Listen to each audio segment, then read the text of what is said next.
to the lunar surface. That is a lot of science, Josh. So, we talked about having commercial instruments on board this lander. Can you walk us through some of those payloads on Athena? Absolutely. Let's take a look at some commercial ones. We have Lunar Outpost Map Rover underneath the garage right here.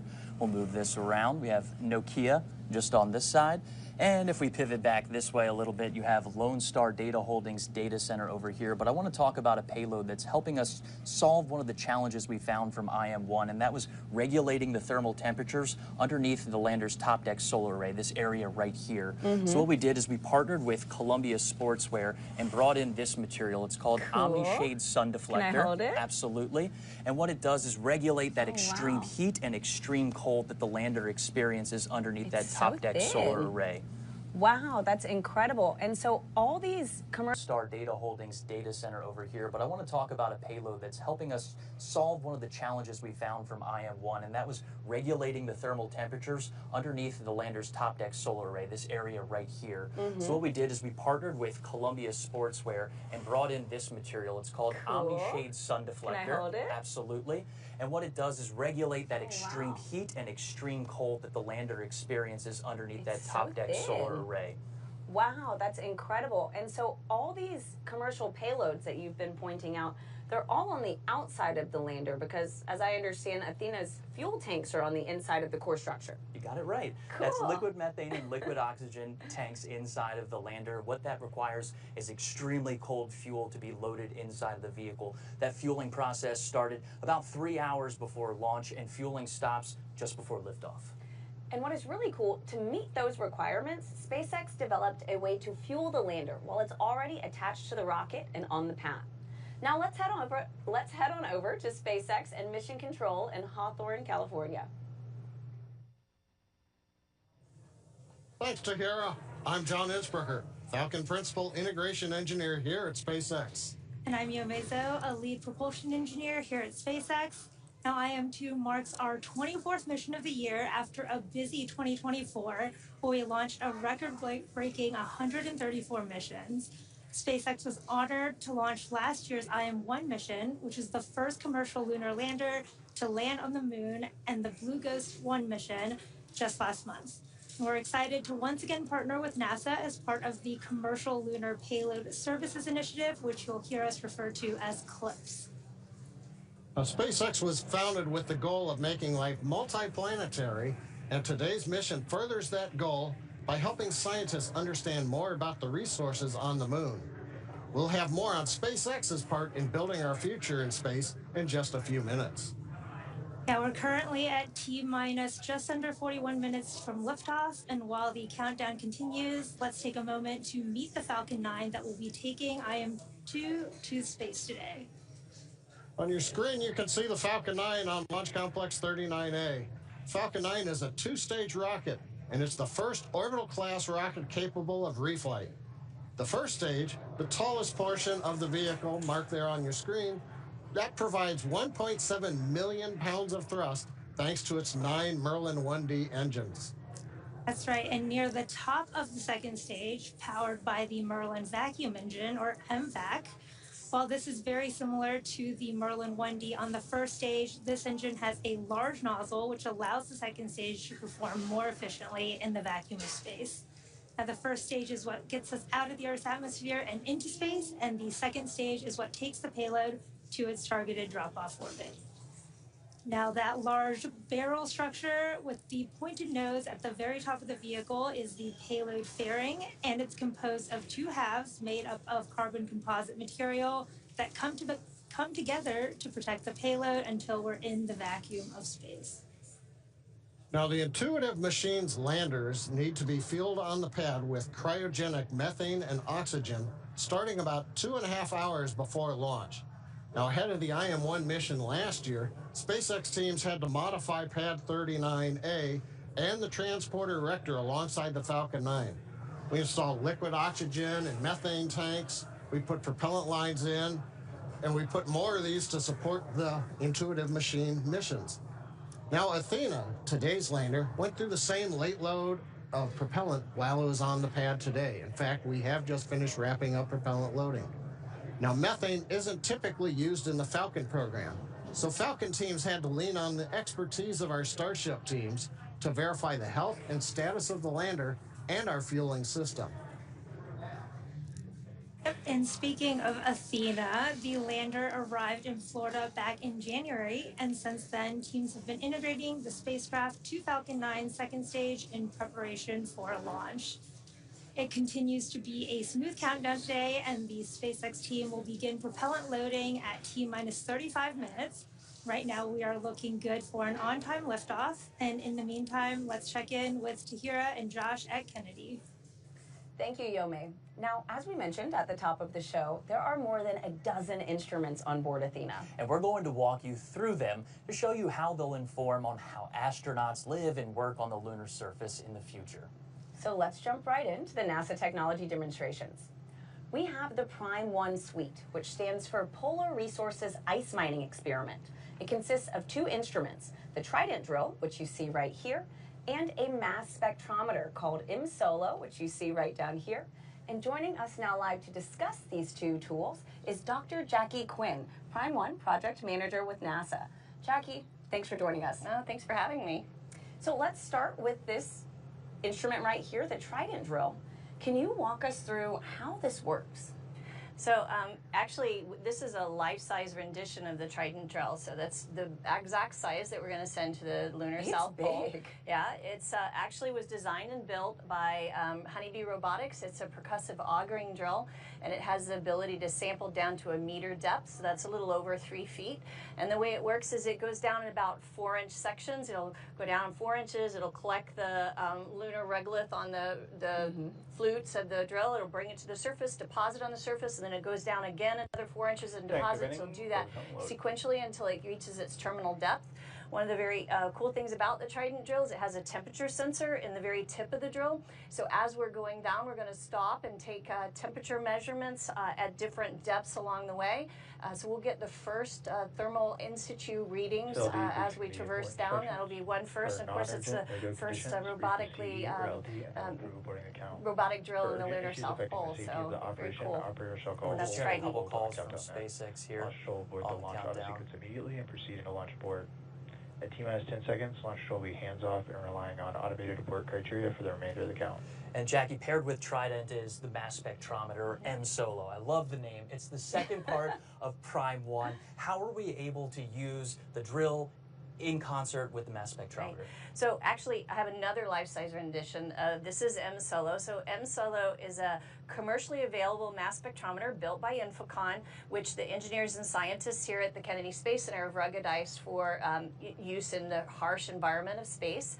So the MSOLO works in tandem with Trident. When Trident brings up the soil and deposits it on the surface, the activity of depositing it gives enough energy that the frozen gas molecules are residing on the grains of the soil actually sublimate into the vacuum of space. And when that happens, the mass spectrometer, MSOLO, is able to analyze the molecules and tell us which specific gases we're seeing and what quantity is there.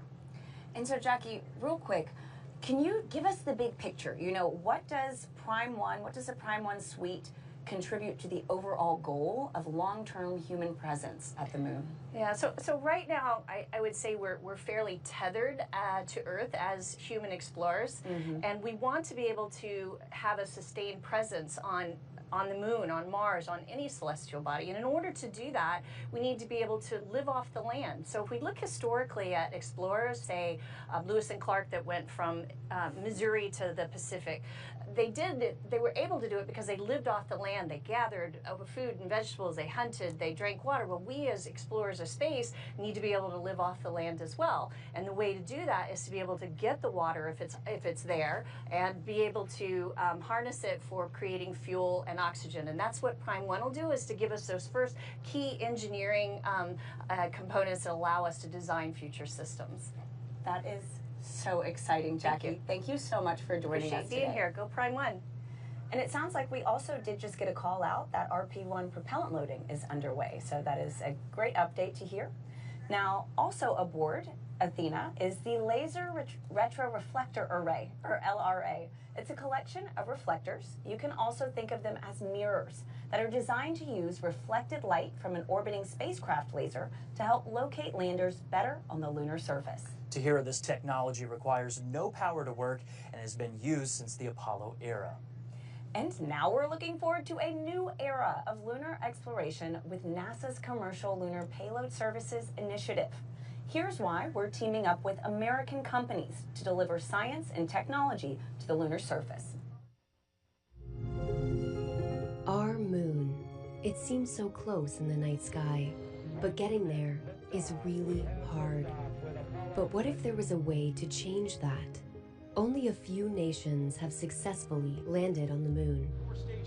As NASA sends astronauts back to the lunar surface, this time to stay, we will need to send science and technology instruments ahead of time to lay the foundation for human exploration.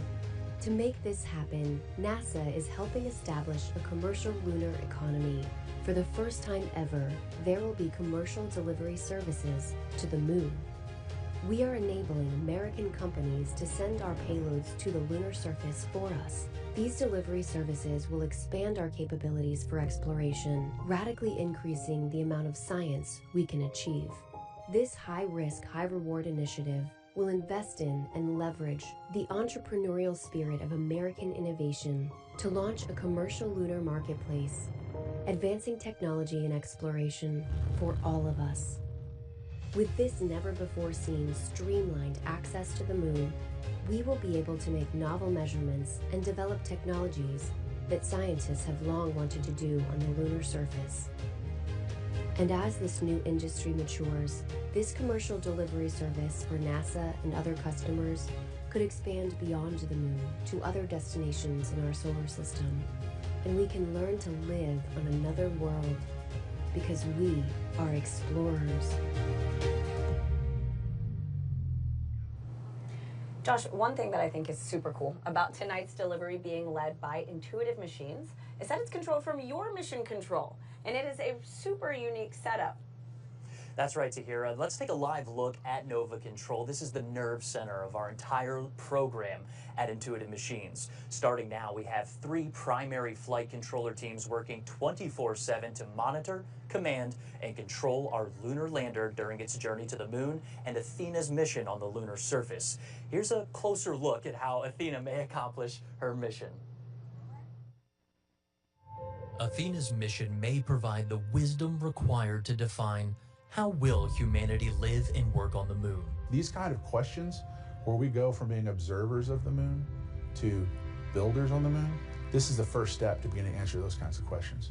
Her route to unlocking the moon's secrets follows the same path as an old friend. Odysseus lunar lander separation confirmed. Small engine firings refine Athena's trajectory before approaching lunar orbit. We have to do what's called a lunar orbit insertion. It's about a 900 meter per second maneuver. It's a big burn. In orbit, Athena checks on her payloads, including Lone Star's data center, and manages extreme heat in the light and frigid cold in darkness. We're just going in orbit, doing the things you do with satellites. This will be very similar to what we do with our orbit and comm relay satellites, starting with IM-3. A short engine firing sends Athena into a lower orbit to prepare for one final 600-second burn maneuver to the surface. And it's a nice ride. The engine provides a steady level of thrust that does pick up a little bit as we deplete fuel, but we control it. Finally, Athena's true mission, delivering technologies, science, and services that may enable humanity to live, work, and explore deeper into the solar system. It's definitely a great feat. But once you're there, you want to expand from that landing spot and go and look at different things. For approximately 10 days, Athena is designed to support NASA's Prime 1 drill suite, deploy a rover, send a rocket-fueled drone into a crater, and connect those spacecraft using Nokia's 4G LTE lunar surface communications system. We have people that are driven to build and fly and operate space equipment, and that's what we're here for. It's who we are. In addition to Athena, Intuitive Machines and NASA developed a first-of-its-kind technology called the Micronova hopper for IM-2. We're joined now by Trent Martin, the Senior Vice President of Space Systems at Intuitive Machines, to talk about the hopper. Trent, welcome. Thank you. So, I hear over at Intuitive Machines, y'all call the Micronova the Grace hopper. We do. Naharika Agrawal, our project manager for the hopper, named it after Grace Hopper, who was a pioneer in software programming. Well, what's such a fitting name for another pioneering technology? You know, Absolutely. Hopper had big support from NASA's Space Technology Mission Directorate through what we call a tipping point award. Can you explain why that is? You know, what is it about Grace that has everybody so excited? Yeah, so we had decided that we were looking for a technology that could be utilized to go to extreme locations on the moon. In particular, places that rovers couldn't go. We had settled on the hopper, and we started working on the hopper through a partnership with NASA through the tipping point opportunity. We were able to fund that, fly it to the moon, and prove out this technology, prove that we can go down into pits or down into permanently shadowed regions or even into the lava tubes on the moon. Wow. And once she's in a pit or a lava tube or a crater, what payloads do you have on board conducting the science that you expect to get back there? Yeah, so this first mission, we didn't intend to have any payloads on this, but we actually have 3. So we have a camera system so we can look down, see what's underneath. Through a partnership with the German Space Agency, we added a temperature sensor, a pyrometer, onto the foot of the hopper so that we can sense the temperature down inside of a permanently shadowed region. And then working with a company out of Hungary called Pulley Space, we put a neutron spectrometer on board so we can actually tell if there's water down inside of a PSR. That is so exciting. Now, so you talk about Hopper going inside these craters, these lava tubes. Does she have to hop back out to transmit the data, or can she do it from right inside there? Well, we believe that she's going to have to hop back out. However, partnering with Nokia, we've actually put a Nokia antenna on top of Hopper. And based on the analysis that Nokia has done, we believe that we will be able to communicate outside of that PSR that we're flying into just by bouncing the signals off of the walls of the crater. But we'll find out. That's part of the experiment. How far away is that crater, and how many hops do you think it'll take to get there? So we're going to take 5 hops once we get to the surface. 1 to get us off of the lander, and then several different hops to prove that we can fly parabolically, we can fly a steady level flight, we can fly down into the PSR, and then wait a period of time and then fly back out of the PSR. We'll be 700 meters away from the lander by the time we're finished. It is so exciting just hearing about the complexities of, you know, this lunar technology that's going to the moon. And Trent, we wish Grace safe travels into the history books. We do too. Thank you very much. Thank you. Now, let's head back to SpaceX in Hawthorne, California, where John and Yomi are standing by live right now. Thanks, Tahira. Everything continues to be go for launch as we count down to liftoff in just 26 minutes from now. Now, not only is the Falcon family of vehicles supporting NASA's lunar efforts through contracts like CLPS, but we're also working directly with companies to help support a growing commercial industry, and that's unlocking space for both commercial and government customers. Yep, that's absolutely right. And for more than a decade, Falcon 9 has supported 45 missions to the International Space Station with our Dragon spacecraft, starting with our first cargo resupply mission, then returning human spaceflight capabilities to the U.S., and even helping launch 2 additional cargo missions with Northrop Grumman's Cygnus. All of these missions have enabled science and research to be conducted on the International Space Station. Yep. A lot of work from low Earth orbit. Now, since 2022, SpaceX has supported the next generation of commercial space exploration. We've done the launch of 3 private astronaut missions to the space station, and that's been in partnership with Axiom Space. Now, in the near future, Axiom plans to attach a module to the ISS, and that will eventually detach and form an independent station, one of many commercial space stations that will come online soon, as well as after the International Space Station exits service at the end of its operational life. That's right, John. And when ready, SpaceX will help deorbit the space station. NASA awarded SpaceX a contract to develop the USD Orbit Vehicle, or USDV, which is a modified Dragon designed to guide the ISS through a controlled re-entry into Earth's atmosphere. This will be a pivotal moment in spaceflight history, and as the space station departs orbit and hands off the baton for future private missions like those from Axiom or VAST, which is working on developing space stations that launch directly into orbit. And you can see that on your screen right now. Now, SpaceX's drive to unlock space does not end there. In 2021, SpaceX launched Inspiration 4 on a 3-day journey around the Earth. It was the first all-civilian mission to space. And missions like Inspiration 4 that you can see here, Polaris Dawn, and the upcoming From 2 mission, those allow commercial astronauts to conduct research and other activities in the microgravity of outer space, as well as demonstrate new technologies while orbiting the Earth. Now, as some of you may recall, last year the Polaris Dawn crew reached the highest altitude ever in Earth orbit since the Apollo program. They participated in the first ever extravehicular activity, what we call an EVA, where they stood up in Dragon wearing SpaceX-developed EVA suits. They also conducted 36 research studies and experiments designed to advance both human health on Earth and during long-duration space flights. There's a nice view of the very top of Dragon where they conducted that EVA from in the SpaceX suits. Yeah, those were incredible missions, and all of these missions, including today's IM-2 mission, are helping set the stage for future missions to the Moon, Mars, and beyond. And of course, SpaceX continues to support NASA's Launch Services program with missions like Sphere X and Punch, which are currently scheduled to launch in just a few days. So very exciting times ahead. But back to today's mission, let's check back in with Tahira and Josh over at KSC. Thanks, Yome. So we are at about T-minus 22 minutes from liftoff tonight. Josh, if all goes as planned, this would be the second lunar landing for Intuitive Machines. I mean, that has to feel good. It does. And just last year, we became the first commercial company to land and operate on the surface of the moon, despite a harder than expected landing caused by a laser altimeter mishap. Now, so what did your team do to assess IM-1 and really make modifications for this second mission tonight with Athena? Right. After IM-1, the entire team met and reviewed every minute of the mission. What went right, what went wrong, and identified a few improvements for Athena. Namely, we've taken extra steps in testing to ensure Athena's laser altimeter is rock and roll ready to go, Tahira. I mean, that sounds great, Josh. So let's talk about this landing site. The landing for IM-2 is at Mons Mouton. It's named after the award-winning NASA mathematician and computer programmer Melba Mouton, who contributed to the successful Apollo 11 moon landing. Mons Mouton is about 100 miles from the lunar South Pole, climbing nearly 20,000 feet high. That's about the height of Mount McKinley in North America.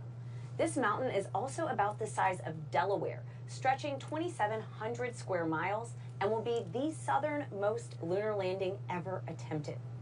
Now, Josh, can you break down what are the differences between the IM-1 landing site from your first lunar landing and the IM-2 site for Athena tonight? Well, both of these sites are lunar highland areas, very similar when it comes to that. The IM-2 landing site is about twice as close to the South Pole than our first mission. Why was Mons Mouton chosen? Was there anything specific that you all used to really narrow this down for IM-2? That's a great question. I asked our scientists, and as we move closer to the South Pole, combining Earth and Sun visibility becomes more challenging. So we chose Mons Mouton because the Sun and Earth visibility enables a longer surface mission so that NASA commercial payloads may complete their operational goals. It also has a crater close by that we're targeting for Grace to explore called Crater H. We'll have to think of a better name for the next round of explorers that drop by. Absolutely, Josh. That's so funny. Now, and those explorers could be, Artemis astronauts. The Mons Mouton area is also one of the potential landing locations for the Artemis 3 mission. It's a region no other crewed mission has ever landed or explored before. Here's a closer look at the type of preparation that goes into returning from the lunar surface in our Artemis Moon Minute.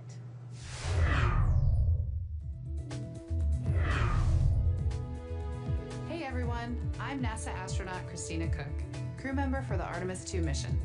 I'm here at NASA's Johnson Space Center in Houston, Texas, where the Orion spacecraft is closely monitored for mission control during flight.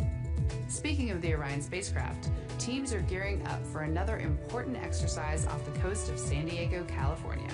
Underway Recovery Test 12, or as we like to call it, URT-12, is the third in a series of tests to make sure teams are prepared to safely recover myself, Reed Wiseman, Victor Glover, Jeremy Hansen, and the Orion spacecraft. On URT-12, a mix of NASA and stand-in astronauts will be inside an Orion mock-up, and Navy divers will practice getting them out of the capsule and into helicopters, which will fly them to a nearby naval ship. Teams will spend the week running through different scenarios, including a daytime or a nighttime splashdown. That's your Artemis Moon Minute. For all Artemis updates and info on the Artemis 2 mission, you can scan the QR code on your screen or visit nasa.gov/mission/Artemis-II. Now, for more on SpaceX's lunar efforts, let's go back to John and Yomei live at SpaceX in Hawthorne, California. Thanks, Tahira. As we mentioned earlier, Falcon 9 is the first orbital-class rocket capable of reflight. And in fact, this will be the 9th flight of this particular first-stage booster supporting this mission. Together, Falcon 9 and Falcon Heavy have completed more than 450 launches and over 380 reflights. It's hard to keep track of the scorecard. And today, this booster will be attempting to land on our drone ship, a shortfall of gravitas. And this would be the 100th booster landing on that particular drone ship alone. That's pretty incredible. And rapid reusability dramatically reduces launch costs, which helps increase launch frequency and enables a wide array of new government, commercial, and scientific opportunities in space like this one. Now, lowering the cost of access to space is helping take humanity's next steps into the solar system, whether it's in LEO, GEO, interplanetary, or even deep space. Now, when the costs are lower, government and commercial customers can launch more missions, which helps accelerate development. This also helps commercial satellite and private research customers afford to launch more projects to space, and that helps stimulate innovation here on Earth. Absolutely. And missions like SpaceX's Transporter and Bandwagon rideshare programs help make access to space even more affordable by sharing the cost of a launch across many customers. All of this is to say, reusability is that key innovation that's making space more accessible for the industry as a whole. We just heard Stage 2 LOX load is beginning. We're right on time. But let's talk more about technology and innovation, and we'll head back to Tahira and Josh at Kennedy Space Center. Thanks, John. Many of the technology demonstrations on board Athena, like Prime 1 and the Grace Hopper that we heard about earlier, were driven by NASA's Space Technology Mission Directorate. Now, some are NASA-supported experiments that are developed by private companies. We also call these tipping point awards. These tipping point investments are valuable, stimulating the lunar economy as activity increases on and around the moon. Now, to talk about these programs, these payloads and awards, we're joined now by Mark Thornblom, Deputy Program Manager for Technical Integration of NASA's Game-Changing Development Program. Mark, welcome. We're so glad to have you joining us. It's great to be here. It's an exciting night. Can you first explain, what is tipping point and what does it mean to NASA and our partners? Sure. So a tipping point project is a true collaboration and partnership between NASA and an industry partner. We are seeking commercially led new space technologies that show a promise for the benefit of commercial missions and for NASA. And so essentially what happens is that both NASA and the commercial partner have identified a new technology that is ready to be matured and be tested and then infused in the commercial market. So both NASA and the commercial partner, they both put in money, they put in resources, expertise, test facilities as needed, they put their plan together, they mature the technology, they test it, and so in this case, send it to the moon, prove out that technology, and then be ready to infuse it into the commercial market for a future mission that both the commercial world benefits from and NASA benefits from. And so there are two tipping points on this lander, right? And so we heard about one a little bit earlier, the Grace Hopper. Can you expand on how this might revolutionize, space exploration? Yeah, so the word revolutionize is really perfect for this type of mission. In the past, almost exclusively planetary exploration has been done with wheeled rovers. And that's been great. They're incredibly reliable. They do their missions well, and we've benefited greatly from them. But we've got to the point now in the science investigations, particularly on the moon, where we need to get into those more hard-to-reach places. In this case, we want to get to the bottom of a crater. We want to get into those permanently shadowed regions where we believe that resources, water, and other volatiles are there that we can go and eventually extract and use. And so a wheeled rover would be impractical to think that you could get down those steep slopes, over those cliff edges, down into those extreme temperatures, and then back up, right? So the fact that you have a hopper that can come up, over, set down nicely, do the science it needs to do, and then safely get out of there really changes the game on where we can go and do science on planetary bodies. And it's not just applicable to the moon, it has reaches out towards Mars and beyond. All right, Mark, I'll throw you a curveball. Sure. Can you tell us more about another one of these tipping point initiatives with Nokia that hopes to deploy the first cellular wireless network on the moon? This is the one that seems to just light people up when you talk about it. It's so familiar. Nokia has done such a fantastic job of taking their terrestrial telecom 4G networks that connect billions of people and devices every single day. And they're packaging it for space, and they're going to use it on future Artemis missions and future human sustained presence on the moon and Mars and beyond. And so to get a 4G network and to get that high-speed data, voice and datacom, and have your kind of local internet connecting all your devices up there really is an important part of meeting communication requirements for a human mission. So this demonstration is going to teach them a lot about what they need to do to collect that data. The environment is obviously very different. You're in a vacuum environment, the temperatures are different, the regolith's going to play. So the way the network responds will be a little bit different on the moon than here. So they need to collect that data so that they can go back and optimize their systems and be ready to deploy on a human mission. Yeah, I think revolutionize was the right word for these two payloads. This is incredible. Awesome, Mark. Josh, so how is this integrated onto the Athena spacecraft then? Well, Nokia's network in a box is mounted high up on one of Athena's closeout panels, and she has two antennas on top of Athena, and it connects both of those lunar mobility vehicles that we're talking about exploring the moon's surface. All right, well, thanks, Josh, and thank you so much, Mark. Absolutely, thank you for having me. Thanks for joining us. Now, when things get busier on and around the moon and Mars, astronauts and robots are going to need a way to stay in touch with each other. Here's a deeper look at how the Nokia tipping point will provide a communications network to help prepare us for that future.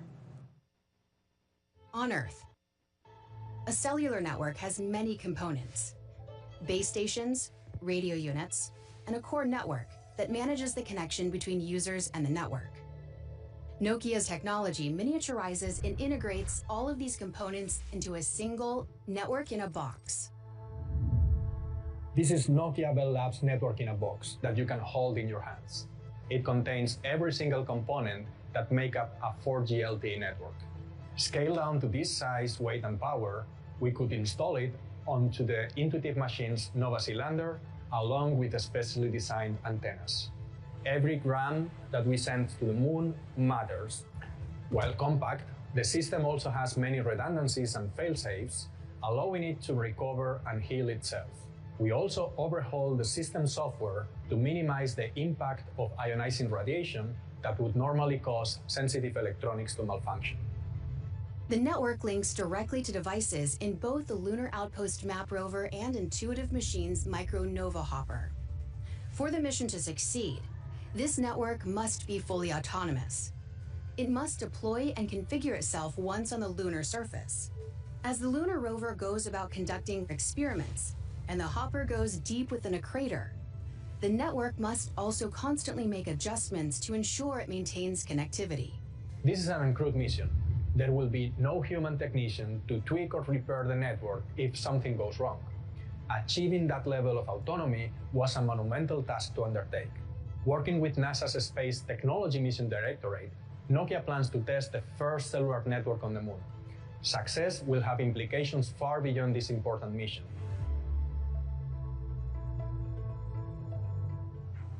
While Nokia's lunar network technology will be the first deployed on IM-2 mission, it's also being adapted for Artemis 3. That's right. Now, these high-speed capabilities will be incorporated into the Axiom Space's AXEMU spacesuits, enabling connectivity on the lunar surface. You can think of this as our explorer's own cell phone network, but on the moon. Together, efforts like CLPS and tipping points are helping advance humanity's reach into our solar system and shape our country's approach to exploration through commercial partnerships. Tonight, Intuitive Machines' lunar lander is taking NASA's science and technology demonstrations to the moon under the Commercial Payload Services Initiative, or CLPS, as we like to call it in the business, right?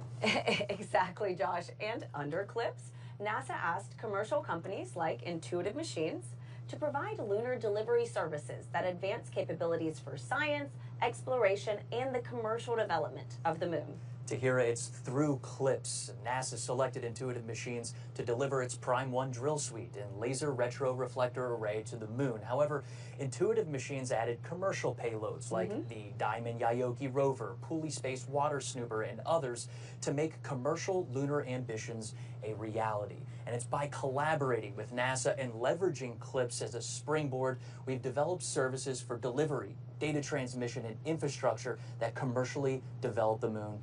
Not just for us or NASA, but for all. Absolutely, and it is an exciting time, Josh. So tonight is also the third CLPS delivery that is launched on a SpaceX Falcon 9 rocket.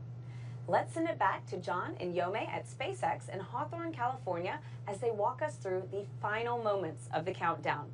We will see you after launch. Now, as we mentioned at the top of the program, Falcon 9 is enabling these launches of the moon, including the Hakuto R mission, IM-1 a year ago, Blue Ghost, and Resilience, and of course tonight's IM-2 mission. Now, beyond the primary payloads, ride shares like the 3 additional payloads you can see, well, you can't see here, it's below the lander, but those ride shares will be helping to build the lunar economy. All these missions are something that Yome is going to talk about. Yeah. Thanks, John. Yeah, all of these missions are developing our future in space and helping to support sustained human and robotic activity, including scientific research, resource extraction, and infrastructure development. Now, you should be able to see here some of today's rideshare payloads on the stack there, just below the Athena lander. Now, NASA's Lunar Trailblazer is also hitching a ride today, and we'll learn more about that later in the webcast, as well as Astroforge. They're an asteroid mining company flying its Odin spacecraft, which is headed towards the near-Earth asteroid 2022 OB5. Gotta love some of those asteroid names. And finally, Epic Aerospace's Chimera Orbital Transfer Vehicle, which is what is known as a space tug, a vehicle that works in space to help payloads move to their desired altitudes. And we'll learn more about these in just a bit. Yeah, these systems are paving the way for our sustained presence both in space and on the moon as we deliver landers, crew, satellites, and rovers in the next few years, building up the moon's equivalent of low Earth orbit, which is known as lower lunar orbit, which will act as the staging point for future missions, supporting lunar communications and providing platforms for science and research. And in the near future, reusability will extend all the way to the moon, with reusable landers flying their first missions. Frequent, low-cost launches from the moon will eventually allow for lunar exports, like metals and helium-3, which can help support future deep space mission to Mars and beyond. We're coming up at T-minus 5 minutes. Let's turn our attention to Falcon 9, the spacecraft. The good news is all systems are currently a go for on-time liftoff. Pressing for starboard recheck. We just heard the call out. The tanks are pressurizing. We're stiffening the Falcon 9 up in preparation for strongback retract. The strongback is the structure you see on your screen right behind the Falcon 9. You're looking right now at the payload fairing, inside of which Athena, the lunar lander, and the 3 ride shares are located. We also have had the transition to internal power for the spacecraft. That happened several minutes ago. Also, we were talking, we heard some of the call outs. Retract is running. There's strung back retract begin to run. We have finished loading fuel on the first stage. We are loading liquid oxygen on the second stage, so we are on time, not working significant issues. What we're waiting to see right now is the two clamp arms from the strung back begin to open up. I think we can just start to see it now. Takes about 16 seconds to retract. Following that, we will then begin to recline the strung back away from the Falcon 9. Yep, and you can see those clamp arms are opening as we speak. The vehicle is nearly fully loaded with propellants and will complete at the T-minus 2 minute mark. The range is also green and ready to support today's launch. And if for any reason we do not launch today, we do have a backup opportunity tomorrow at 7:11 p.m. Eastern Time. At this point in the countdown, both the first and second stages are nearly fully loaded with 1 million pounds of kerosene fuel and liquid oxygen. Falcon 9 uses two propellants. One's a refined form of kerosene called RP1, or Rocket Propellant 1, and we also use LOX, or liquid oxygen, as our oxidizer. Now, fire generally needs three elements to ignite: heat, fuel, and an oxidizing agent, in this case oxygen. That's the fire triangle. In our case, the liquid oxygen is chilled well below its boiling point. That makes it denser, and that means basically we can load more of it into the rocket. Yep, and the third part of that fire triangle is a chemical known as TTEB, or triethyl aluminum and triethyl borane, to use as an ignition. Stage 1 lock load complete. There's that call out for stage 1 LOX load complete. And the combustion of RP1 and LOX is what makes the rocket go, and it's that TTEB mixture that sets the match to the propellant mix. In addition to finishing LOX loading on the second stage in about 30 seconds, we'll have another major event at T-minus 60 seconds, and that's Falcon 9 computers going in startup. The autonomous first and second stage internal flight computers will take over the countdown. Inside of T-minus 2 seconds, we'll light the Merlin 1D engines for liftoff. And right now, though, coming up on T-minus 2 minutes, the Intuitive Machines payload continues to be healthy, and the Falcon 9 team is tracking no issues on the rocket.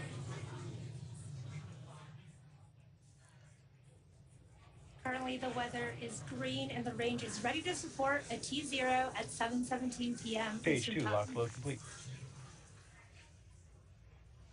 Okay, we've heard the call out just inside T-minus 2 minutes. LOX load on second stage complete. You can probably also hear in the background the enthusiasm. Everybody is getting ready for a launch to the moon. Next major event coming up right now. Ground gas closeout. Ground gas closeout. That means that strong back alongside the Falcon 9. We're draining any propellant from the ground lines. We're venting gas overboard. That'll also create what's typically a large white plume that comes off of the strong back. The cold, gaseous oxygen we're venting off of the strong back mixes with that warm Florida air, and you get a large white cloud, and you can see it streaming away. Waiting for the call out for startup of the flight. Startup. You see and hear it. We're in startup. Everything looks good. We're going to get the LD go for launch. And with that, let's pause for a minute and listen to that go. LD, go for launch. Right on time. Always love to hear that call out.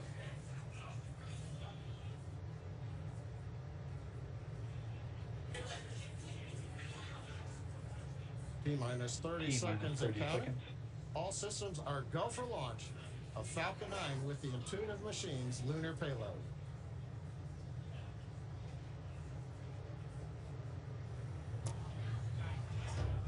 T-minus 15.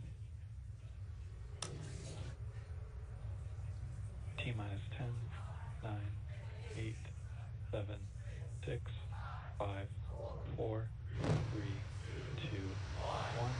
Ignition and liftoff. Go Falcon, go Intuitive Machine.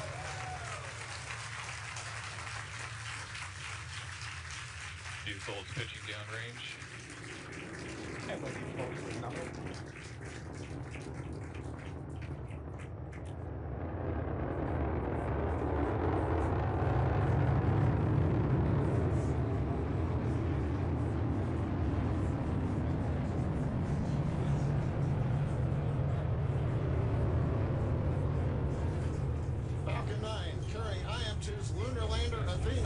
has successfully lifted off at pad 39A.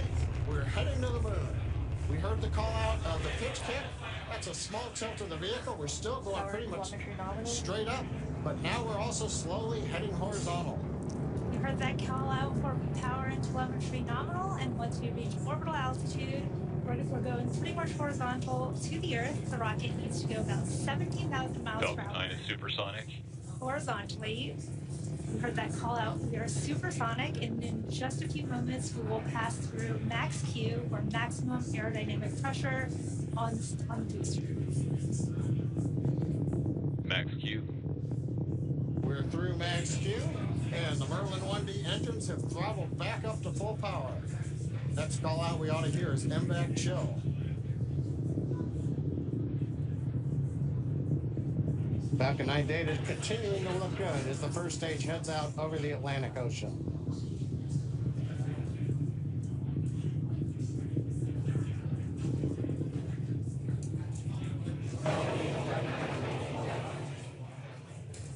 Trajectory looking good on Falcon 9. Now we're going to have a few events coming up in quick succession. We're going to start with MECO, main engine cutoff. That's the point during the flight where we shut down the 9 Merlin 1D engines on the first stage. Then we'll go into stage separation, and then SES-1, which is the second stage engine start number 1. And shortly after MECO, stage 1 and 2 will separate from each other, with the first stage booster beginning its trip back down to Earth, while the second stage engine starts for the first time, known as SES-1, where the single Merlin vacuum engine on board the second stage will light up. This is happening in just a few seconds. MECO. Stage separation confirmed.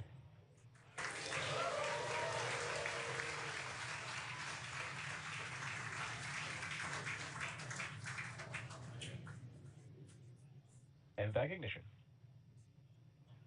Call-outs of 3 good events. You heard it, and you should have seen it there on the webcast.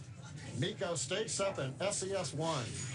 Now, the first stage is not powered. It's shut down. Great views coming from the second stage cameras as we have just had sunset a little while ago at Kennedy Space Center. The first stage is now coasting to apogee. That's the view on the left side. We're slowly turning using cold gas thrusters. We're turning to orient the engines into the direction of flight. Also, you may have been able to make out in a little bit of the light, the titanium grid fin deployment is underway. We're using pneumatic gas pressure. Confirmed. And here comes fairing separation. And a beautiful view. Looking at Athena and the ride shares on top of the second stage stack.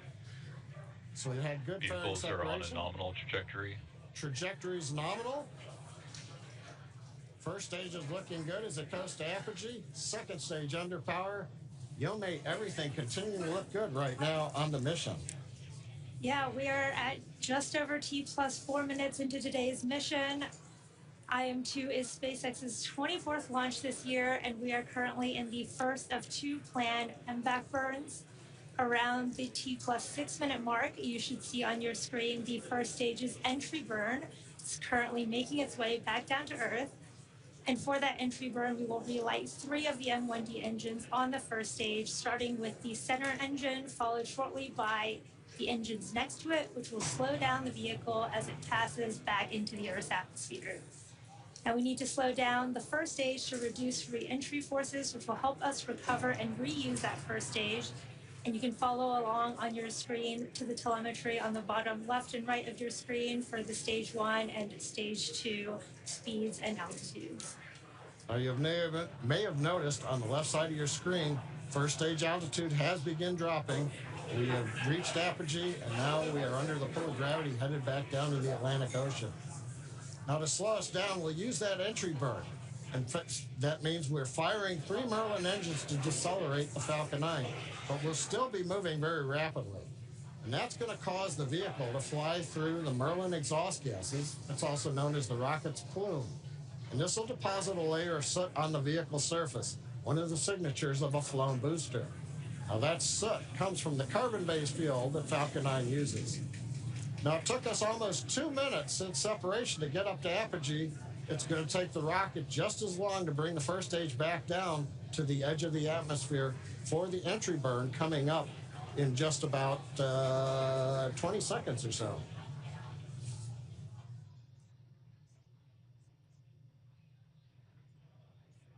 Now, as a reminder, the first stage that's supporting today's mission is performing its entry burn for the 9th time. Falcon 9 is the world's first orbital reusable rocket. This is important because it's that reusability that allows SpaceX to refly the most expensive parts of the rocket, and that in turn drives down the cost of space access. Stage 1 entry burn startup. Stage 1 FTS is saved. There's that call out for entry burn startup, and this will be about a 30-second burn, slowing that first stage down as it re-enters the Earth's atmosphere.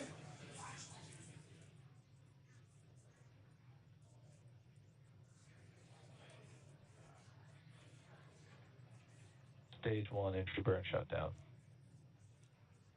There you can see the end of that entry burn on the first stage.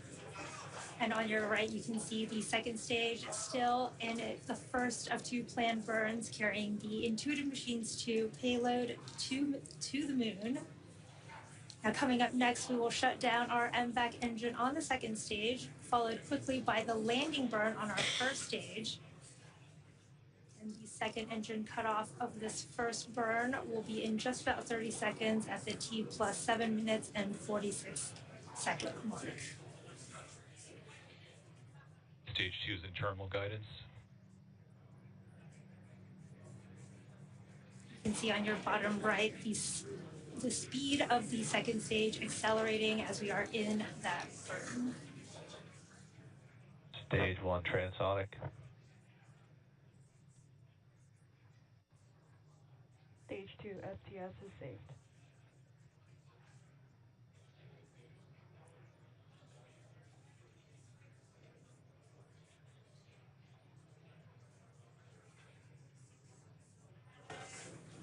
MVAC shutdown. There's that call out for MVAC shutdown. We should be getting a confirmation of a good orbit as Stage well as 1 landing burn. there is that stage 1 Nominal landing parking burn. orbit. And that confirmation of a good orbit on stage 2. Let's watch stage 1 come back home. Landing leg deploy.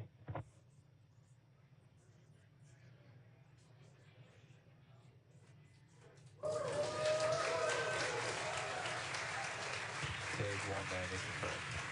Awesome views of that first stage landing. There you have it. That was the 413th recovery of an orbital class rocket, including first stage landings for Falcon 9 and Heavy. Oh, first stage is back on the drone ship. Beautiful mission. Second stage is in the parking orbit in our low Earth orbit. Now the mission does continue in space with stage 2. Coming up next, we have the second burn of our MVAC engine. We call that SES2. And that'll be the second stage burn around the T+36.5 minute mark. And we'll follow that with spacecraft separation. Until then, we're going to send you back to Tahira and Josh at Kennedy Space Center. Thank you, John and Yome. If you're just joining us, welcome to the Space Coast of Florida, where we just witnessed live the beautiful liftoff of the moon-bound Intuitive Machines lunar lander named Athena. It launched on top of a SpaceX Falcon 9 rocket from Launch Pad 39A right here at Kennedy Space Center. Intuitive Machines is an American company based in Houston, Texas. We developed and built a complete space program around our lunar lander that's carrying, among other things, several NASA payloads. And if everything goes as planned, in 8 days, Athena is expected to land at the Mons Bhutan region of the moon, about 100 miles from the lunar South Pole. That is right. And make sure you stay with us tonight. Our broadcast here on NASA Plus will continue through Athena's acquisition of signal, which is expected to happen just after 8 p.m. Eastern Time. Now, Josh, besides Athena calling home for the first time, Are there any other big milestones that your team is monitoring and waiting to happen right now? Well, it's important to remember that Athena making that first phone call home isn't an easy feat. The lander's designed to make a lot of autonomous decisions throughout the process, including getting into max power attitude. That's one of the first things flight controllers will confirm after we hear from Athena for the first time. They'll be checking that her top deck solar array is locked in, pointing right at the sun. And Tahira, one of my favorite parts of this mission is while Athena is expected to call back to mission control, there's more action. Additional payload deployments from the rocket's second stage. I am super excited for that too. I don't think I've seen multiple rideshare payloads, release, and they are called ride shares. And while they aren't hitching a ride to the moon with Athena, they are on the same rocket, and Intuitive Machines has 3 of them, including the Lunar Trailblazer, which is managed by NASA's Jet Propulsion Laboratory. It's the only NASA science investigation on this mission that will not land on the moon. Once it deploys, it will orbit the moon about 60 miles from the surface to help scientists better understand the lunar water cycle. It will also inform future human missions as to where supplies of water may be found and extracted as a resource. The mission is managed by NASA JPL, and its science investigations and operations are led out of Caltech University. And we're joined now by Dr. Rachel Klima, Lunar Trailblazer Deputy Principal Investigator, to talk in more detail about Lunar Trailblazer. Now, Rachel, first though, what a launch tonight. Oh my gosh. Were you able to witness that? Yes, I was. It was, my mind is blown, not just because the launch was so beautiful, but like to have worked on something for so long and see it go, I don't know how this is my life. Congratulations, absolutely. Can you tell us a little bit about the goal of the Lunar Trailblazer mission? Sure. So Lunar Trailblazer, we proposed it in 2018 to follow up on some of the observations that were made almost about a decade before that of water on the surface of the moon, across the entire surface of the moon. So we're going back to study the form, the abundance, the distribution of that water, and to understand whether the water actually migrates across the lunar surface so we can characterize this lunar water cycle. Wow. Tell us a little bit more about the science instruments on board that help you achieve that mission. Sure.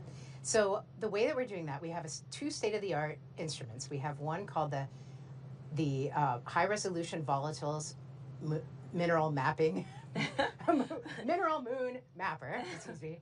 I'm a little excited. It's a proper government name. Yeah.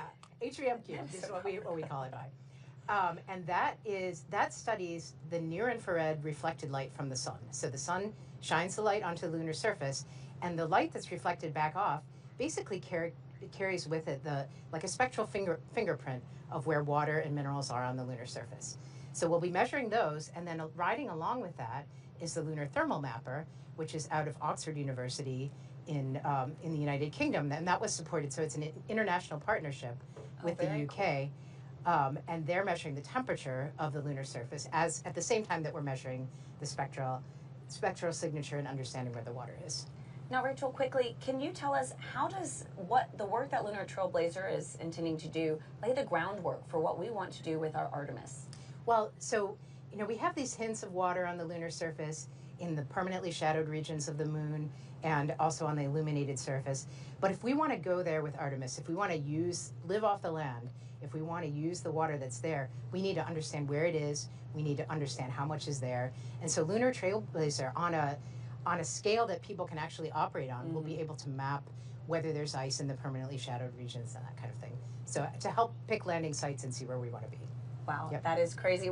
What an exciting future. Thank you so much for joining us, Rachel. Thanks, Rachel. Okay. All right, thanks very much. Now, Josh, I understand that there are a few other commercial rideshare payloads that, like Lunar Trailblazer, will deploy from the Falcon 9 rocket after Athena. That's right, Tahira, and you can see it at home in this animation. Athena separates, and then the 3 rideshare payloads deploy. This animation has a condensed timeline. We actually expect the payloads to separate about 5 minutes after Athena. Wow, I mean, even the animation, this is gorgeous. This is going to be such a spectacular view.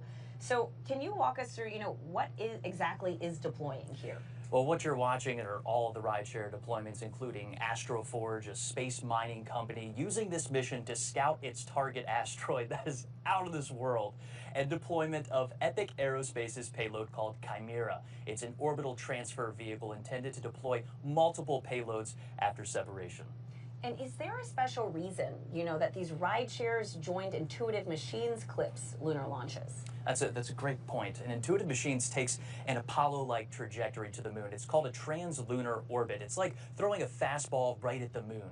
It enables Athena to get there in about 8 days, but for ride shares, it's an opportunity to get into a high-energy orbit to get places like the moon or a deep space asteroid like Astroforge. It's also an opportunity to send our future lunar data relay satellites on the same launches as our lander missions, starting with IM-3, which is, of course, also carrying our CLPS payloads from NASA.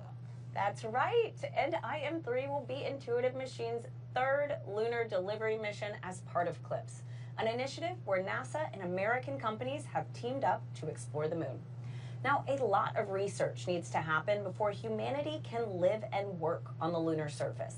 And these CLPS missions are like our stepping stones towards creating that sustainable future. In the end, the rewards outweigh the risks. Landing on the moon is hard. We're going back. Under this Artemis program, we're going to be sending humans to the moon for the first time since Apollo. So ahead of humans, we want to get up as much science exploration and technology experiments as possible. So CLPS starts facilitating a lot of the early science, the things we want to learn before we even send humans. CLPS stands for Commercial Lunar Payload Services, CLPS. The services part is the key element. Ordinarily, when NASA delivers a payload to the surface of the moon, they do it with a commercial partner, but NASA controls the building of the vehicle. Now, we're buying the service of delivery of our lunar payloads to the surface of the moon. It is a delivery service, akin to a delivery service that you'd have here on Earth. NASA will provide payloads to a commercial company. They decide how to get it to the moon. They have to develop their own lander, but they also have to manage the entire end-to-end mission. It's meant to provide affordable, rapid, frequent access to the lunar surface through American companies. We're funding different companies. We have commercial companies that are competing to win task orders to deliver our payloads to the surface of the moon. One of the goals when we started CLPS was to help establish a lunar economy. Somebody has to do it first, and then it becomes commercially available. Then they're able to crank them up. Then they're able to make it more affordable. And so the lunar surface is just the next frontier for a commercial environment. But we had to acknowledge up front, all the way through the highest levels of the agency's leadership, that some of them will fail. These missions may not be as successful as a traditional NASA mission. We have accepted the risk that going through this innovative approach with these commercial companies, that there could be some failures. Some of them are new companies. None of them have ever successfully landed on the surface of the moon. So they're going to learn lessons. We need to give our vendors the opportunity to learn. And so that'll help ultimately buy down our risk as these companies learn, okay, what does it take to actually build up the lunar lander, integrate payloads, get to the lunar surface and land safely. They've been able to demonstrate that they have very, very good technical depth and the ability to design and execute missions. We're willing to take more shots on goal. And we aren't risking human life. And in the big picture, if we're flying missions at 1/10 of the cost of a NASA mission and we fail 2 of them, we still get 8 missions for that same price. Even with 1 or 2 or 3 failures, this is still a very economical proposition. It's a risk posture which is more risk tolerant than NASA is accustomed to. There's not a single one of these companies that's willing to bet their mission on a coin toss. Every one of them is doing what they can in order to have the most successful mission possible. But the important thing to realize is that risk tolerant does not mean risky. And the rewards are a long-term ability to get payloads to the moon inexpensively, frequently, and rapidly. We want science, so we can then put more of our resources on even more science, exploration, and technology payloads and get more of a return on investment when we get to the moon. CLPS provides tremendous benefit across the scientific and economic communities. So there's a lot we'd like to learn about the moon to help human habitation and prepare us for missions to Mars and beyond. So the moon is the first step. Joining me now are Dr. Nikki Fox, the Associate Administrator for NASA's Science Mission Directorate, and Dr. Joel Kearns, the Deputy Associate Administrator for Exploration. Now, Nikki, Joel, what a launch tonight. Wasn't it beautiful? I know. Does it ever get old? No. Never. Absolutely not. Never. Never. Particularly when NASA science is going to the moon on it. I know, right? It's more than just a launch. Like, think about, again, the future. So to talk a little bit about the future, Nikki, I know you're very passionate about how science can enable exploration. Yes. So can you talk to us about how the investigations and science going up tonight are really going to enable humanity having this long-term presence at the moon? Yeah, I mean, obviously, science enables exploration, but exploration enables science, and that's why we're so excited about having this partnership as we move forward. NASA science does great science wherever we go in the universe, literally. From the center of the sun to the edge of the universe, we're doing fantastic science. But the really cool thing is when what we're doing is really enabling humanity to take next steps. And so as we return to the moon, we're not just returning to the moon for a short trip, we're returning to stay, and then the moon lights our way to Mars. And so all of the experiments that we have that we're putting on CLPS are just there to enable us to do the next great things for humanity. And so, Joel, as part of CLPS, it is really to team up with American companies to help advance the capabilities of the commercial development of the moon. Can you explain how this CLPS initiative and these flights are really advancing what we want to do with Artemis? Well, every one of these CLPS flights, like the IM-2 mission, is advancing both science and technology that we will need to move humans out further into the solar system, but also answer really long-term scientific questions we've had for decades since Apollo. And we're doing this a very different way than we did Apollo. Yeah. In Apollo, it was a national effort that was really done by NASA with major industry at the time. Here we're partnering with our international partners, but also, as you said, with commercial firms in the US. And the way we implement CLPS to carry out these science and technical objectives, we actually get as a service from US industry the ability to bring things to the moon and get data back. This not only allows us to do this faster and less expensively, but it builds a capability in industry to take things to the moon, not just for NASA, but for all of our Artemis Accord signatories and all our allies and friends around the world.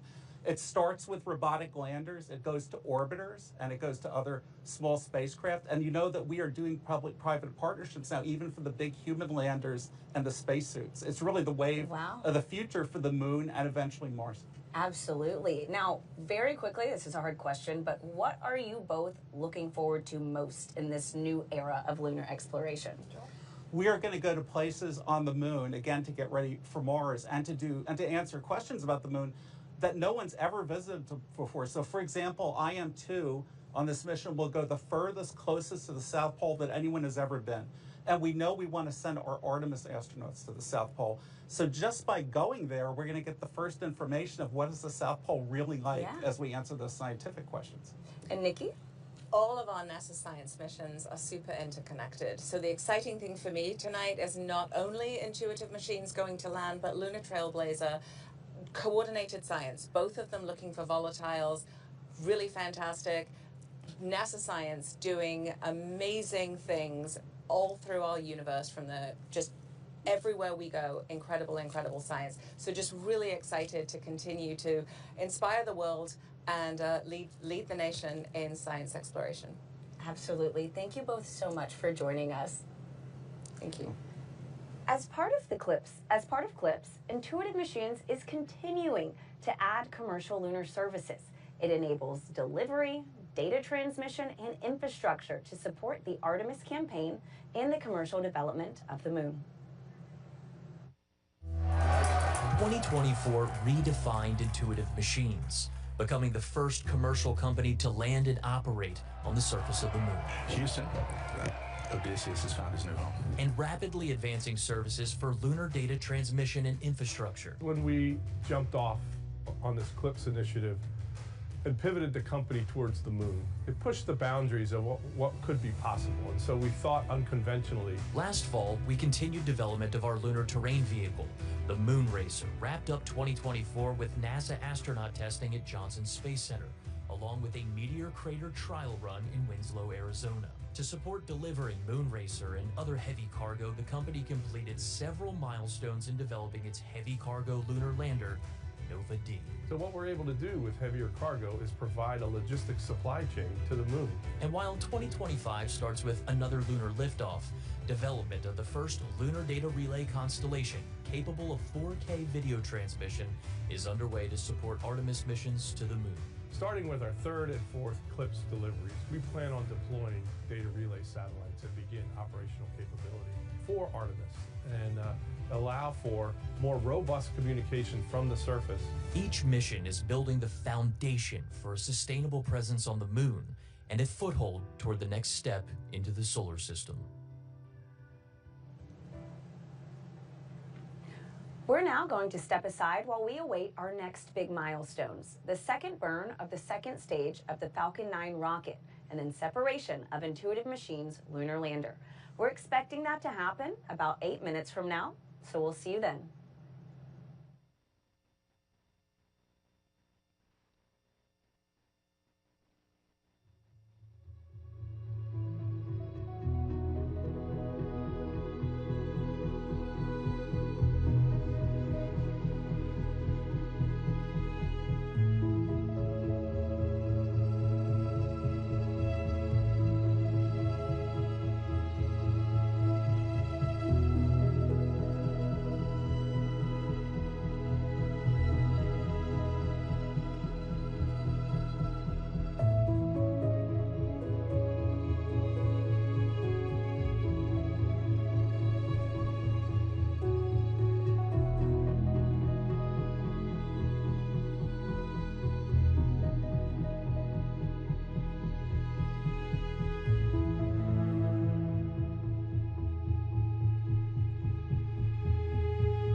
Welcome to Kennedy Space Center, where we are currently awaiting the second burn of the Falcon 9 second stage and separation of Intuitive Machines' lunar lander. This comes after a successful liftoff of the Falcon 9 rocket with the Intuitive Machines' lunar lander named Athena at 7:16 and 30 seconds Eastern Time tonight. And in approximately 8 days, Intuitive Machines expects Athena to deliver her cargo to the Mons Bhutan region of the moon, the southernmost lunar landing attempt in American history. But first to hear it, the lander has to separate from the launch vehicle's second stage. And for that, let's go back live to SpaceX in Hawthorne, California, where John Innsbrucker and Yomei Zhu are standing by as we await that second burn and then spacecraft separation. John, Yomei? Thanks, Tahira. We are a couple minutes away from our second and last relight of our MVAC engine. That'll happen at T plus 36 minutes and 25 seconds. And the second burn will last just over 60 seconds, and you can watch the velocity increase on the display on your screen. Well, right there, we saw a little bit of solid oxygen drifting off. We're actually purging everything. We're getting the engine ready to relight, chilling it in. At the same time, we've been using little cold gas thrusters to just kind of push all the propellant down to the bottom of the tank, so it's right over the inlets of the turbo pump. So we're ready to pull it in when we start to spin the engine for burn number 2. Well, that's called settling, right? And we use nitrogen to perform those maneuvers.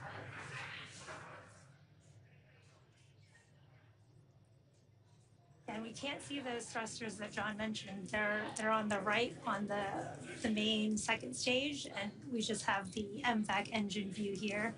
But you can see that engine chill process happening. You can also see the payloads on the left-hand side of your screen. Oh, and there's a nice view. We've got a second payload camera on this flight, and I think we're looking right up at the business end of Athena with the large nozzle. Yeah, really cool views. I love how Athena looks like a star when it floats away.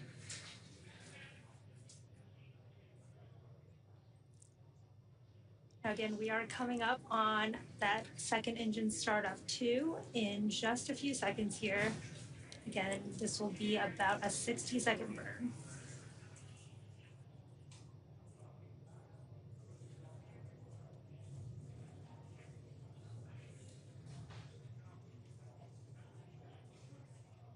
MVAC ignition. That's the call out for MVAC ignition.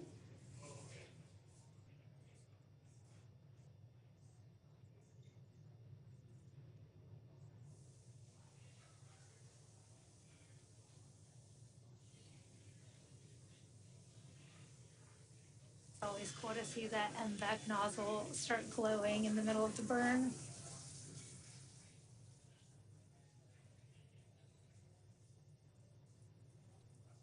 We are about 30 seconds into our 60-second planned burn on the second stage, carrying Athena and the rideshare payloads to the moon.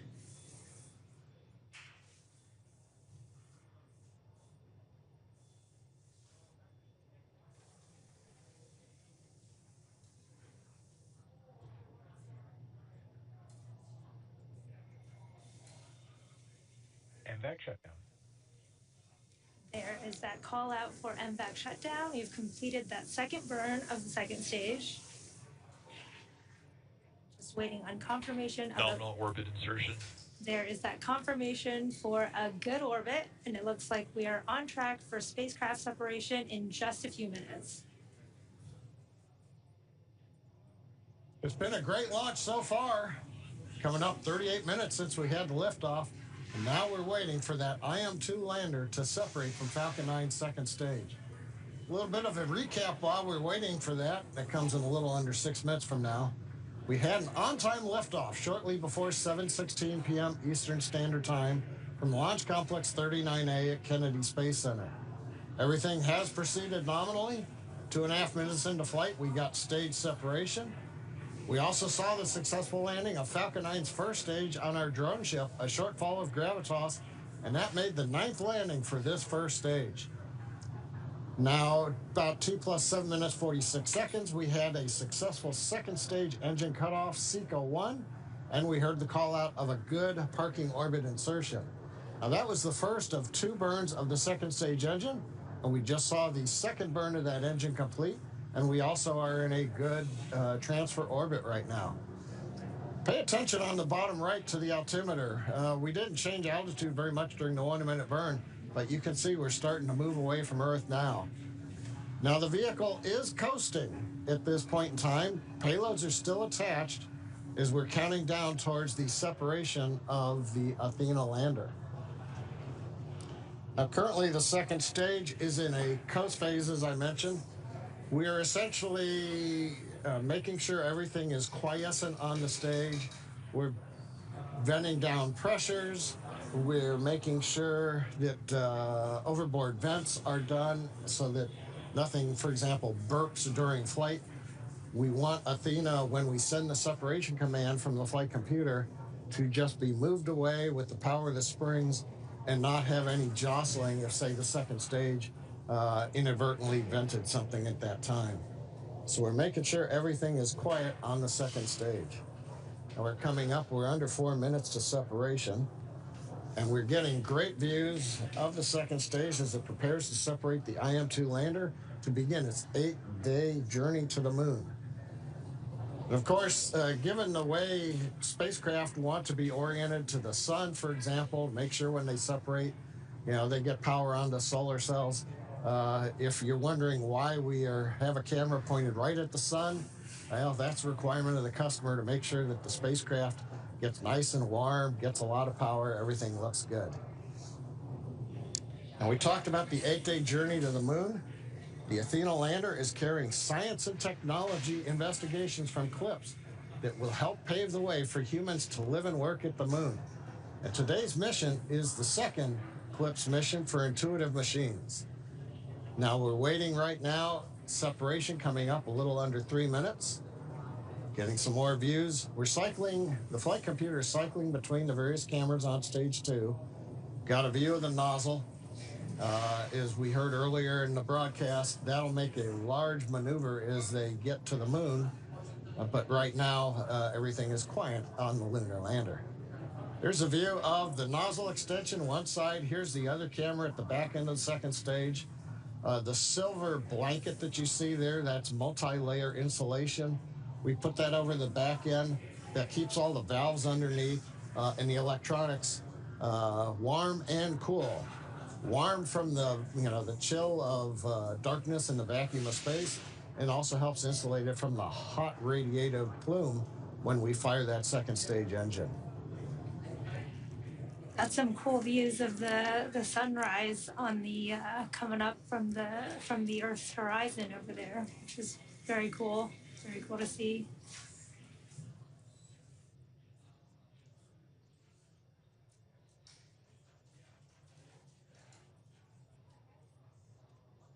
"42 minutes, everything continues to be nominal on the second stage.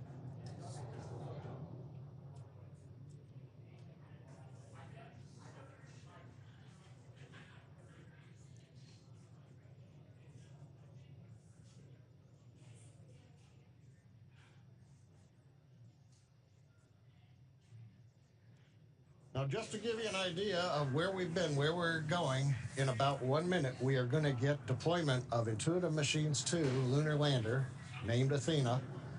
We had the launch. We got into orbit with the first burn of the engine you see there on the screen. We just finished the second burn about 5 minutes ago, and we are in a coast phase on stage 2, making sure everything on the stage is quiet, do final vents, and then make sure that the stage is very stable, it's not moving around. And then we'll see deployment. It'll be interesting. I'm not sure which camera views we're going to get at deployment. Now, once we do the deployment, we then start another sequence that takes about 3 minutes and 50 seconds, and then we will get to the rideshare deployments. We'll have one, and then every 20 seconds, and then 20 seconds after that. Right now, we're just counting down, waiting for deployment. So let's listen into the countdown now.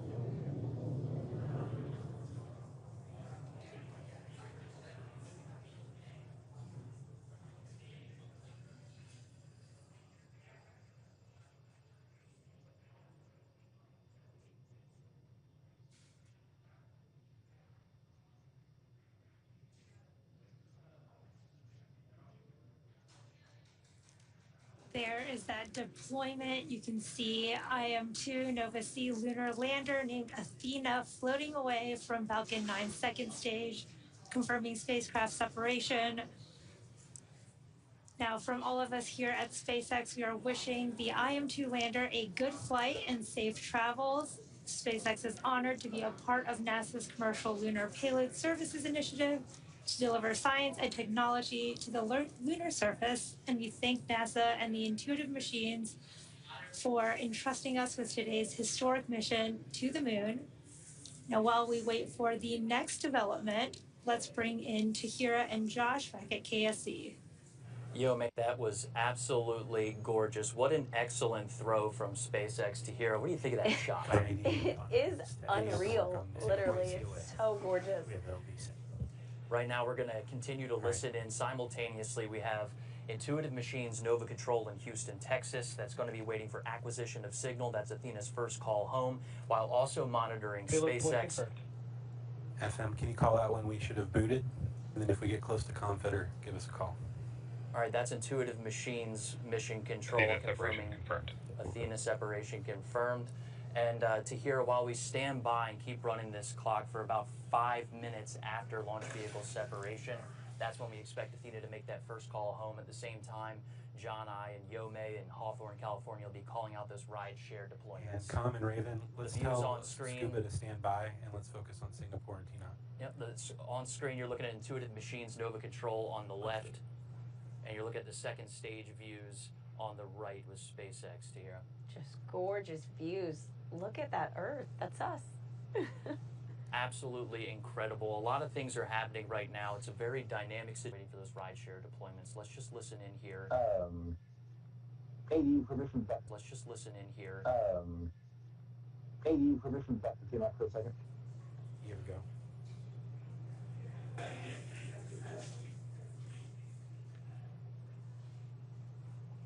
Those calls you just heard are the ground net stations that you're looking at right now inside of Nova Control, waiting for the ground stations on Earth to acquire Athena's signal. We're standing by in Houston for Athena making that first call home, standing by in SpaceX Hawthorne for waiting for those 3 rideshare deployments. We expect all of these things to be happening simultaneously.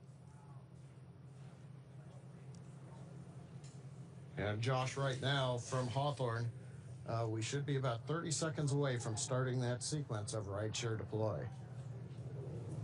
First up should be Astroforge's Odin. 20 seconds after that, Lunar Trailblazer. And then 20 seconds after that, Epic's Chimera.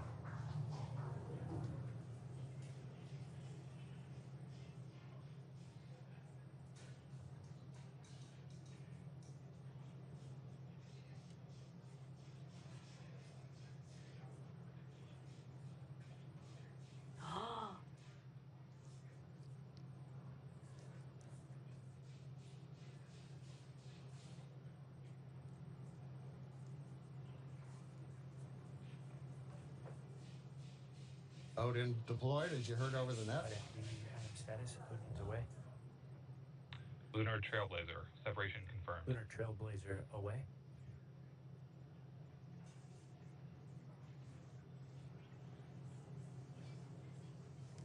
We heard the call out in the acknowledgement. Lunar Trailblazer separated. Wait about another 10 seconds, and it'll be Chimera. Yeah. Com, we will have an OEM for them. Priority right now is Singapore. Chimera away. All spacecraft are separated. 4 minutes, 15 seconds past that. All right. Now Josh Tahira, Falcon 9 second stage has sent its commands. Everything successfully deployed. Now we're waiting a word from you all on acquisition of signal from Athena. Thanks a lot, John. We're still listening in to Intuitive Machines' Nova Control. I am status waiting for 1909 for our window to open for visibility on the first station.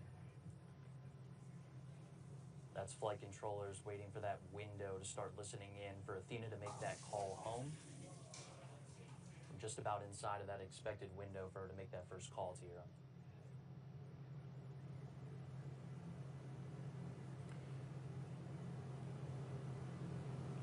We expect Athena. We're still standing by for connection with TNOC, is that correct?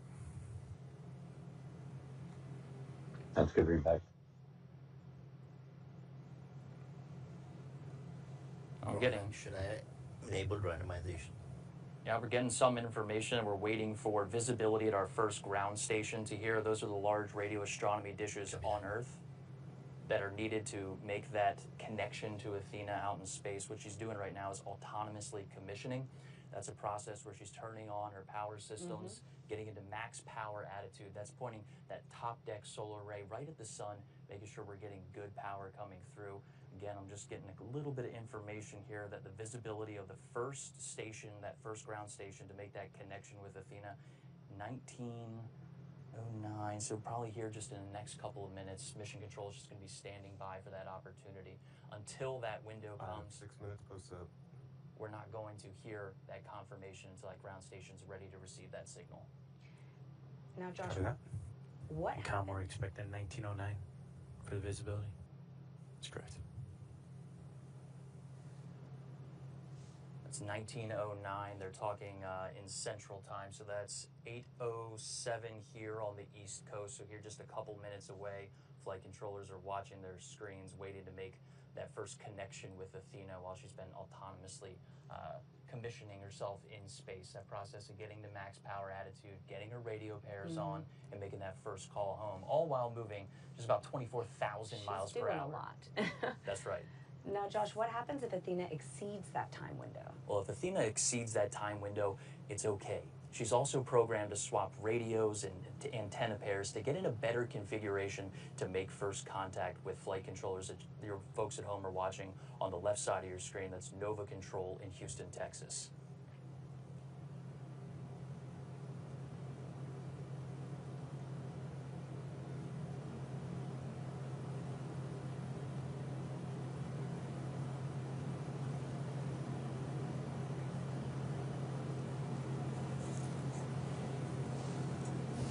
Seven minutes, 25 seconds past that. Copy that. That's 7 minutes and 25 seconds since we watched You are Athena halfway separate. to trip and fitter. I understand. We should be getting a call shortly from TNOC to connect.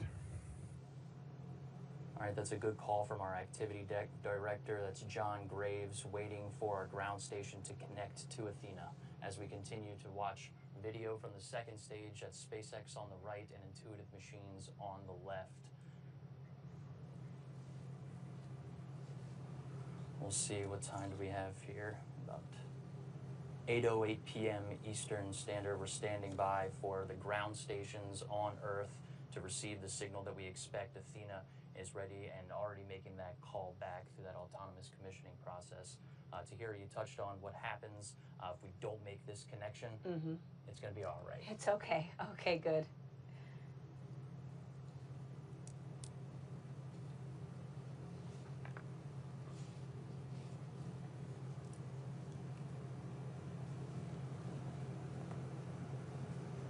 Now, we heard a call from Mission Control talking about a comm fitter being halfway through its cycle. What they're talking about there, to hear when we say it'll be okay, it's starting. Back to me, Goose. Ground out. What are we seeing? Is TNOC giving you any feedback?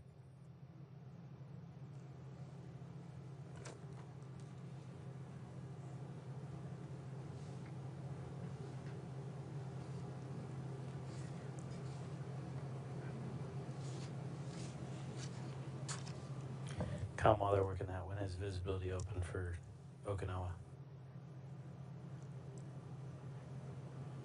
1:29. All right, so we're listening in to when those ground stations will have coverage to connect with Athena in space. What about DSS 34? Let's go ahead and toss it back to John and Yome in Hawthorne, 1:15. California. In 5 minutes. We are 9 minutes, 30 seconds past that. Copy that. And FM. Oh, thanks, 15 Josh. minutes and it just swaps out. Now we're hearing comms in the background right now. Yes. Now, for those of you following along, you'll know that this mission marks our 24th launch of the year. And we're gearing up for the Sphere X and Punch mission, launching from Vandenberg Space Force Base very soon. And in the coming weeks, NASA's Crew 10 mission to the International Space Station. You can always follow along at SpaceX.com launches for up-to-date missions and schedules. And before we sign off here at SpaceX, let's go back to Tahira and Josh at Kennedy. Thanks a lot, John and Yomei. Super Dave. So if you think we can do that and get at least a Farm B up there, that would be great. All right, Tahira, we have exceeded our nominal acquisition of signal timing estimate, and flight controllers are starting that new set of procedures that will continue over the next several minutes.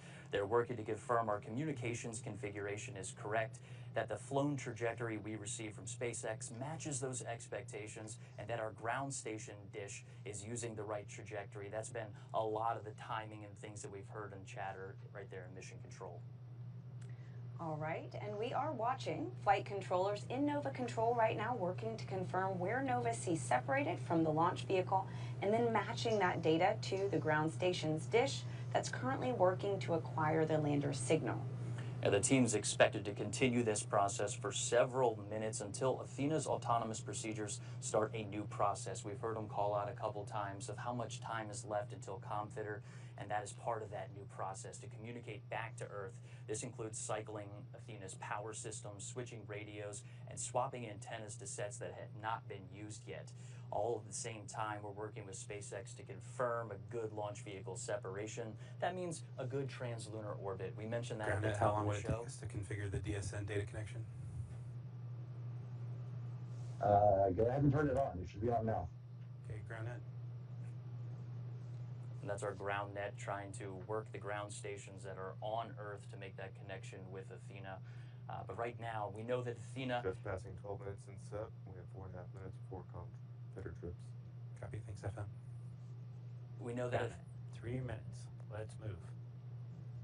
We know that Athena is on a fastball shot toward the moon. That's that translunar orbit. It does give us a lot of flexibility within our flight path.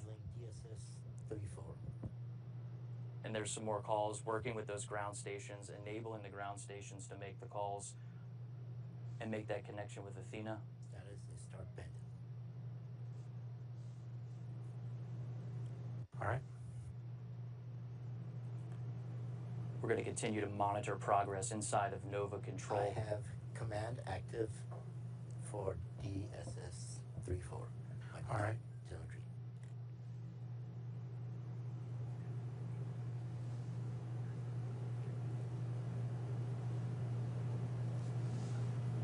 Setting command off.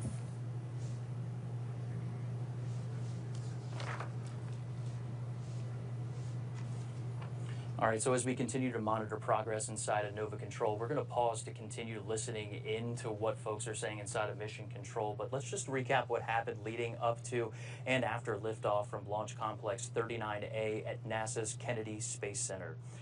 We saw liftoff to here just around 7:17 p.m. Eastern Standard Time. Then we saw a really good shot there. Beautiful. Yeah. Enabled DSS 34B. I believe DSS 34B is another ground station within the Deep Space Network, possibly. Telemetry active. All right, are we getting updates? I don't see packet 2. All right, that's a key word there. We're waiting for packets. That means that we're receiving data packets down from Athena. Just about 8.5 minutes after launch, we did see that great booster 14 landing minutes past that. on a drone ship. And then a second stage startup just about 36.5 minutes after launch. We saw Athena at launch vehicle separation. All right, Groundnet, what do we need to do to get telemetry packets? I'm not sure. We should be seeing them now. All right, we're standing by for data packets.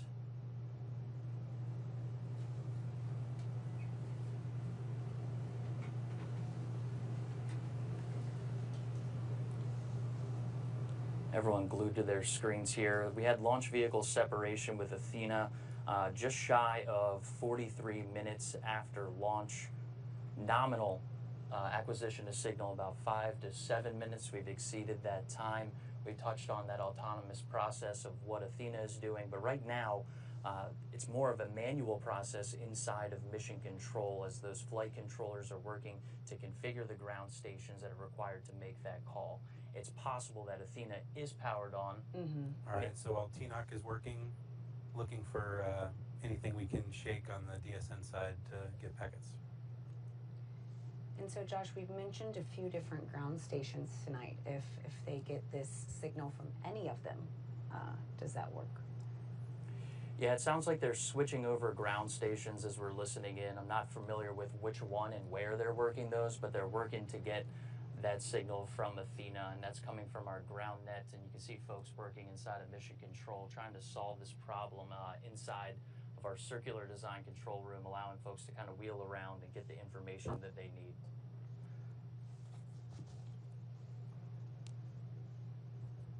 FM, so we're expecting about a minute for the power cycle, and then another 15. Sitting there looking, same antenna config. 30 seconds to the power cycle is what I got. Copy. Okay. All right, as we enter this, Call it out, we'll start a timer. as we enter this power cycle, we're going to continue to work that autonomous process with Athena. We're at 16, 17 is what I'm showing. Is that what we got? I'm now at 16, 17 right now. Okay. Copy.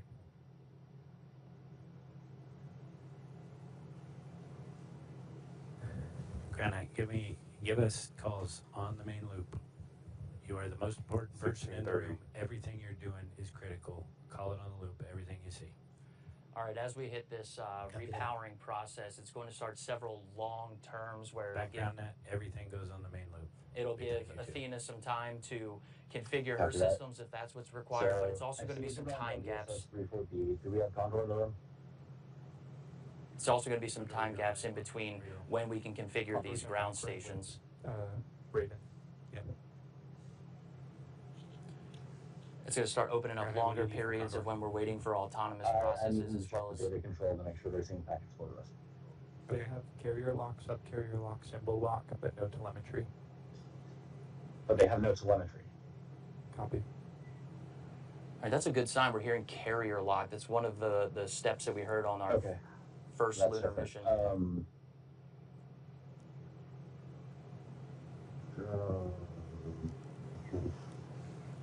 I need to borrow some of these fellows.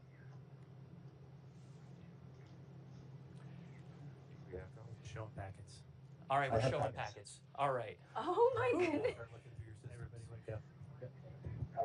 Got to keep you on your toes, all right? We're going to start Athena here, and that is a great call. That is an active situation where we're switching ground stations in order to make contact with Athena. Kept us on our toes. I feel a little flushed in the face, but getting those data packets and getting that confirmation from Mission Control, best news I heard all night. I didn't think anything was going to top watching that launch, Tahira.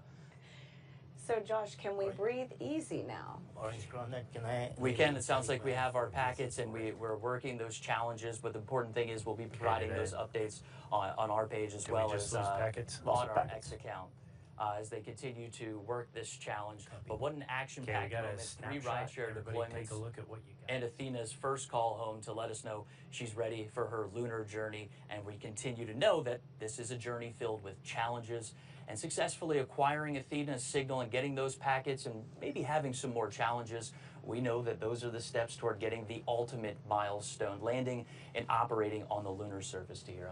I mean, again, like you said, what an action-packed moment. So glad to get that call out. Now, Josh, can you tell us what is next for Athena? You know, can you give us any details on lunar landing? Well, with today's launch, we expect Athena to land about 8 days from now on March 6th. After vehicle checkouts tonight, we hope to send Athena's selfies with Earth in the background and capture new images along her journey. Over the first 5 days en route to the moon, she'll perform multiple small engine firings to hone in her trajectory toward the moon before committing to lunar orbit insertion. That's about an 11-minute burn to slow the lander down to get captured into lunar orbit. We expect to send another batch of lunar selfies back to Earth during Athena's few days. That's right. And finally, on March 6th, somewhere around lunchtime Eastern, we expect Athena to make a landing attempt and, if all goes to plan, spend about 10 days conducting lunar surface operations. Well, best of luck, Josh. That's going to wrap up NASA, Intuitive Machines, and SpaceX coverage of the launch of Intuitive Machines' moonlander Athena on a SpaceX Falcon 9 rocket from Pad 39A here at Kennedy Space Center. And again, if all goes well, Athena is expected to land on the moon 8 days from now on March 6th. And we will bring you that coverage live right here on NASA Plus. Until then, you can find out more information about this mission and other NASA CLPS launches by scanning the QR code on your screen or by visiting nasa.gov/CLPS. Now, we will leave you with a replay of tonight's launch. From everyone here at NASA, Josh Marshall and Intuitive Machines and SpaceX, I'm Tahira Allen. Have a great night. T-minus 15. T-minus 10, 9, 8, 7, 6, 5, 4, 3, 2, 1. Ignition and liftoff. Go Falcon, go Intuitive Machines.